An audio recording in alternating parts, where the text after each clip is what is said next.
Priez ce soir, bien-aimé. Shalom, bien-aimé. Que Dieu vous bénisse au nom de Jésus-Christ.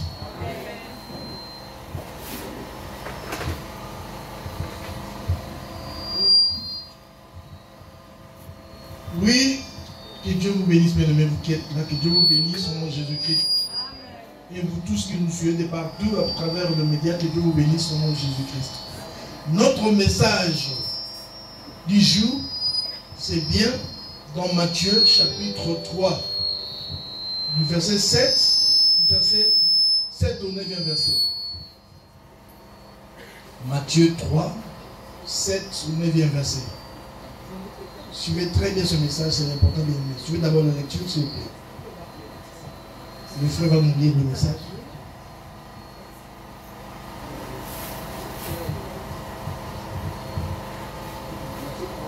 Matthieu chapitre 3, verset 7 à 9. Matthieu chapitre 3, le verset 7 au 9e verset, je lis au nom de Jésus. La Bible dit, mais voyant venir à son baptême beaucoup de pharisiens et de sadducéens, il dit, race de vipères, qui vous a appris à fuir la colère à venir, produisez donc du fruit digne de la repentance, et ne prétendez pas dire en vous-même, nous avons Abraham pour père, car je vous déclare que ce Pierre-ci, Dieu peut susciter des enfants d'Abraham. Le verset 10. Merci. Shalom, bien-aimé le Seigneur. Ce message est très important. Ça, c'est Jean-Baptiste qui parle ici. Il était dans sa mission. C'était de baptiser les gens à recevoir Jésus-Christ. C'était ça son baptême. Les gens qui venaient à lui, il les baptisait. C'est-à-dire qu'il le préparait à recevoir Jésus-Christ. Et son baptême était un baptême de repentance. Et pendant qu'il était dans son ministère, pendant qu'il faisait son travail, il vit beaucoup de gens venir à lui. Comme aujourd'hui, beaucoup de gens viennent à au Seigneur Jésus-Christ. Beaucoup prient. Pourquoi aujourd'hui il y a beaucoup d'églises? Et si vous comptez le nombre de gens qui sont là-bas, toutes ces églises pour les additionner alors. Beaucoup de gens sont dans les églises. Alors, il constata une chose. Il remarqua que les gens qui venaient à lui, il a remarqué que j'ai la repentance. Ils avaient tout, mais sauf la repentance. Ils se faisaient baptiser. Mais jamais se repentir.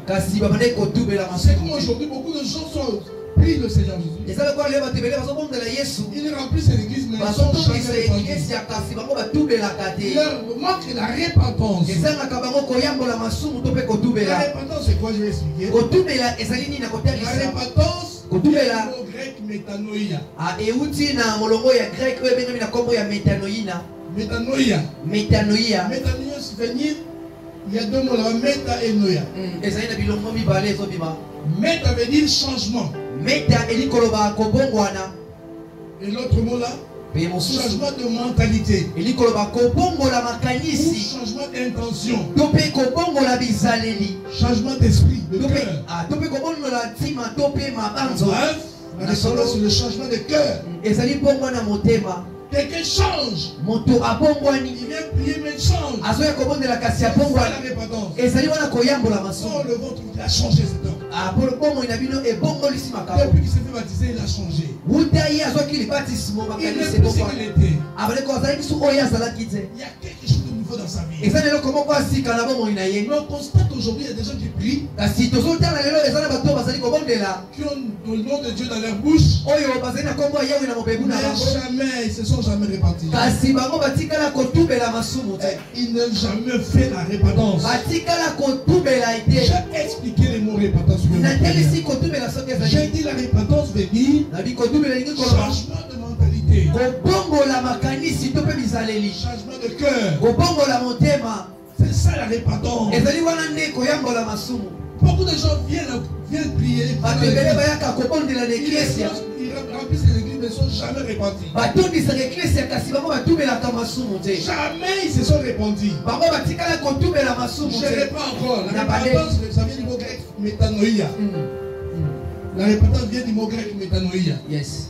Métanoïa veut dire changement de cœur. Amen. Changement d'esprit. Amen. Quand quelqu'un ne change pas, bien qu'il prie, il a fait la repentance. Or, la repentance est un message important. C'est le premier message de la foi chrétienne. Jean-Baptiste, son premier message, c'était ça. Jésus aussi, quand il est venu, son premier message, c'était la repentance. Les apôtres du Seigneur, quand ils sont venus, leur premier message, c'était la repentance.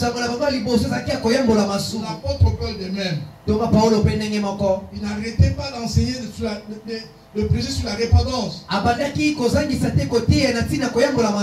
Aujourd'hui, on a arrêté de prêcher sur la repentance. C'est pourquoi beaucoup d'enfants ne savent pas ce que c'est la repentance. Il prie, mais il ne change pas.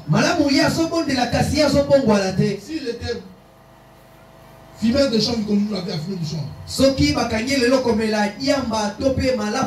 S'il était bandit, il continue avec ça.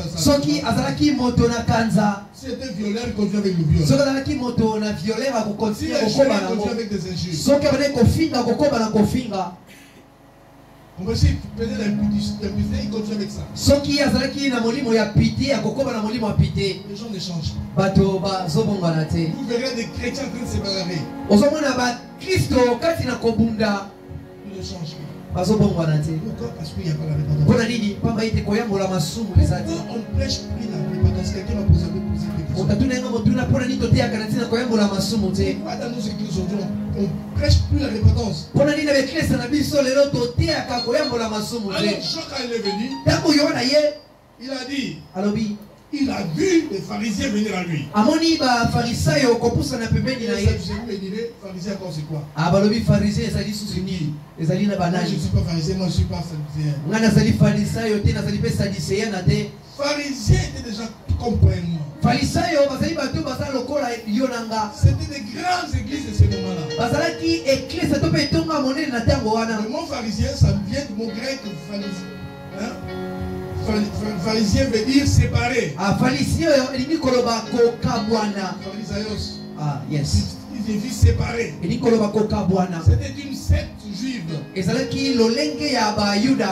qui se séparait de la masse par leur vie de sainteté. Ils se disaient ils ne sont pas comme les autres.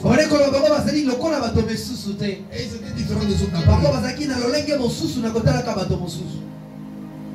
Mais pour eux, la sainteté c'était extérieur. Ils se disaient des autres, ils portaient de longues robes. Et alors, le peuple, quand il le voyait, s'inclinait devant eux. Jésus remarqua une chose. Oh, ces gens sont des hypocrites. Ils m'honorent par de lèvres. Leur cœur est éloigné de moi. Beaucoup de gens aussi sont comme ça. Quand ils louent Dieu, les lèvres seulement. Leur cœur est éloigné de Dieu. Leur cœur, Dieu n'y est pas. Jésus leur dit, hypocrite, vous nettoyez les dehors. Matthieu chapitre 23. Vous nettoyez les dehors. Au-dedans de vous, c'est la mort. Au-dedans de vous, ce sont des ossements. En vous, il n'y a rien. Pharisiens, les appelés des hypocrites. Le mot hypocrite, ça vient du grec hypocrisis. Qui signifie ceci? D'appeler le mot hypocrite, ça veut dire dans l'origine, Dans l'origine, c'était un acteur de film.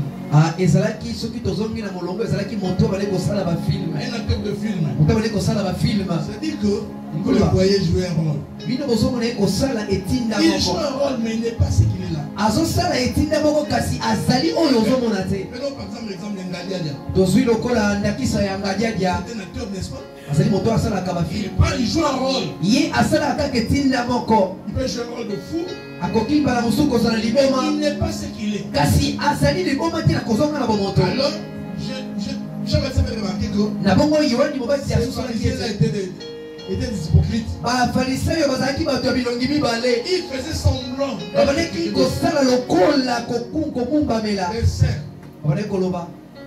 Et pourtant il ne l'était pas. Kasi bazalaki bongo te. Ils n'étaient pas des saints mais ils faisaient semblant. Bazalaki bato komibulisa te kasi babale kosala kaka lokola. Il feignait d'être juste. Basalaki lolenge ya kozala lokola bazali bayenge bene. Jésus qui croyait qu'il connaissait tout. Yesu oyo ayebaki yoso. Ces gens sont des hypocrites. Ayebaki bato baza bato bilongi mibale. Pour eux, pona bango, ils étaient les plus seuls de tout le monde. Bazalaki bato moko boye kotala lolenge mosusu. Et pour se justifier, ils disaient à Jésus. Nous, Jésus, biso Yesu. Nous nous gênons plus que tout le monde. Biso tokilaka koleka bato nyonso. Parce que les pharisiens gênaient 2 fois par semaine. Pamba ete bafarisayo bango bakoleki kokila mikolo mibale na poso. Est-ce que toi tu le fais aussi? Yo okilaka. Les pharisiens gênaient 2 fois par semaine. Bafarisayo bone kokila mikolo mibale na poso. C'était un sujet de gloire pour eux. Ezalaki loto moko lokumu mpona bango. Jésus lui a dit qu'est-ce que vous pensez par cela? Yesu na bibina nini bokanisi na yango? Vous êtes meilleurs que les autres. Bino bozali motuya kotela mosusu. Vous pouvez vous gêner. Bino bokoki kokila malamu. Mais si vous ne gênez pas comme Dieu le veut, kasi bokili ti lokola nkolo alingi. Il appelle ses disciples, il dit, je vais vous montrer comment jeûner. Abinga na bengi bino na kolakisa. Quand vous jeûnez, ne soyez pas comme les pharisiens. Bongo bozokila boza lokola bafarisayo te. Parfumez votre tête. Bofinika motu na bino. Ne montrez pas aux gens que vous gênez. Bolakisa na bato te ke yo zali kati na kokila. Ça soit un secret. Ezali eloko ebombama. Il dit évitez l'hypocrisie des pharisiens. Qui aimaient prier. Les pharisiens dans les coins de rue. Dans les coins de rue pour être vus des gens. La gloire. Lorsque les gens le voient, ils prient beaucoup. Plus que tout le monde. Et je lui voyais, c'était une hypocrisie. Ils n'étaient pas sincères. C'était seulement pour tirer la gloire des hommes. Jésus appelle ses disciples. Mais quand vous priez, entrez dans votre chambre. Fermez votre porte. Priez là dans le secret. Votre Père qui voit tout. Ne soyez pas comme ces pharisiens. Les pharisiens étaient hypocrites. Nous devons suivre ça. Continue. Ce n'est que le premier jour. Mais dis la comme Sadducéen c'est qui? Sadducéen ça vient sur le nom du mot Sadoc. Alors qu'est-ce qui va venir? Sadducéen c'est distingué des pharisiens. Les Sadducéens eux, c'était aussi une secte juive. Ils se distinguaient des pharisiens par leur croyance. Comme aujourd'hui il y a plusieurs églises, chaque église a sa croyance peut-être. Les Sadducéens eux, croient aux esprits. Ils disent les esprits n'existent pas. Oh les démons n'existent pas. Oh la résurrection n'existe pas. Les anges n'existent pas. C'est ça. Jésus les a Yesu akutani na bango. Un jour, on va rencontrer Jésus. Bakutani na Yesu. Jésus. C'est pour voir Jésus. Wana pona kozwa Yesu. Toi Jésus. Yo Yesu. Toi tu nous parles que tu dis que les esprits, les anges existent. Yo osolo ba bonse ba zaina bomoi. Tu nous parles de la résurrection, il y a une résurrection. Oloba kana biso na tina lise kwa oloba na biso lise kwa ezali. Nous allons te poser une question. Biso tokotuna motuna moko. Si tu nous reposes là, ça va. Soki oyano le biso malamu. Jésus, dis-nous un peu. Yesu yebisanga. Il y avait une famille. Ezaki na libota moko. Un papa et une maman avaient 7 enfants. 7 garçons. 7 garçons. Le premier né s'est marié avec une femme. Après quelques temps, sans avoir d'enfant, il meurt. Et après cela, le deuxième enfant vient prendre la même femme. Parce qu'en Israël, c'était comme ça. Quand un homme meurt, il ne laisse pas l'enfant. Son frère, son jeune frère doit se marier avec la femme. Et l'enfant, le premier enfant qui n'est pas de cette union-là, on dira le nom de l'aîné. Et ainsi, dans cette famille, il y a eu 7 garçons qui sont passés comme ça. Ils ont tué la même femme.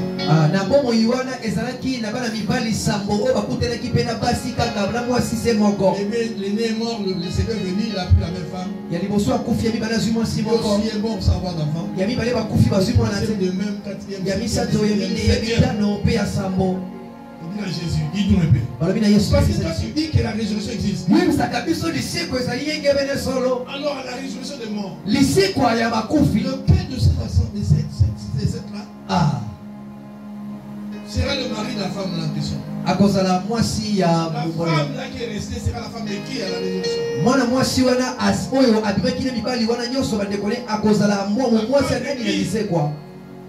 J'ai dû regarder. Vous ignorez la puissance de Dieu.